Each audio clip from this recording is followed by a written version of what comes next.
ಆನೆ ಮಾನವ ಸಂಘರ್ಷ ನಿಯಂತ್ರಿಸಲು 2025-26ನೇ ಸಾಲಿನಲ್ಲಿ ಮಡಿಕೇರಿ ವಿಭಾಗಕ್ಕೆ 7 ಕಿಲೋಮೀಟರ್ ಮತ್ತು ನಾಗರಹೊಳೆ ವಿಭಾಗಕ್ಕೆ 20 ಕಿಲೋಮೀಟರ್ ರೈಲು ಹಳಿ ತಡೆಗೋಡೆ ಮಂಜೂರಾಗಿದ್ದು, ಶೀಘ್ರ ಕಾಮಗಾರಿ ಆರಂಭಿಸಲಾಗುವುದೆಂದು ಅರಣ್ಯ ಜೀವಿಶಾಸ್ತ್ರ ಮತ್ತು ಪರಿಸರ ಸಚಿವ ಈಶ್ವರ ಬಿ ಖಂಡ್ರೆ ಅವರು ವಿಧಾನ ಪರಿಷತ್ನಲ್ಲಿ ತಿಳಿಸಿದ್ದಾರೆ.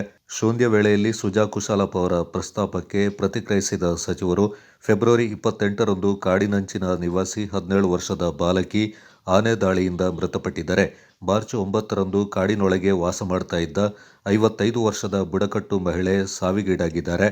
ಇದು ಅತ್ಯಂತ ನೋವಿನ ಸಂಗತಿ ಎಂದರು. ಜೀವ ಅತ್ಯಂತ ಅಮೂಲ್ಯವಾದದ್ದು. ಇದಕ್ಕೆ ಬೆಲೆ ಕಟ್ಟಲು ಸಾಧ್ಯವೇ ಇಲ್ಲ.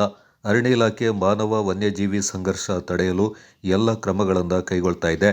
ಆನೆ ನಿಗ್ರಹ ಕಂದಕ, ಸೌರ ವಿದ್ಯುತ್ ಬೇಲಿ ನಿರ್ವಹಣೆ ಮಾಡಲಾಗ್ತಾ ಇದೆ. ಈ ಎರಡೂ ಪ್ರಕರಣದಲ್ಲಿ ಈಗಾಗಲೇ 5 ಲಕ್ಷ ರೂಪಾಯಿ ಪರಿಹಾರವನ್ನು ಮೃತರ ಹತ್ತಿರದ ಬಂಧುಗಳಿಗೆ ವಿತರಿಸಲಾಗಿದ್ದು, ವಾರದೊಳಗೆ ಉಳಿಕೆ ತಲಾ 15 ಲಕ್ಷ ರೂಪಾಯಿ ಪರಿಹಾರ ನೀಡಲಾಗುತ್ತೆ ಎಂದರು.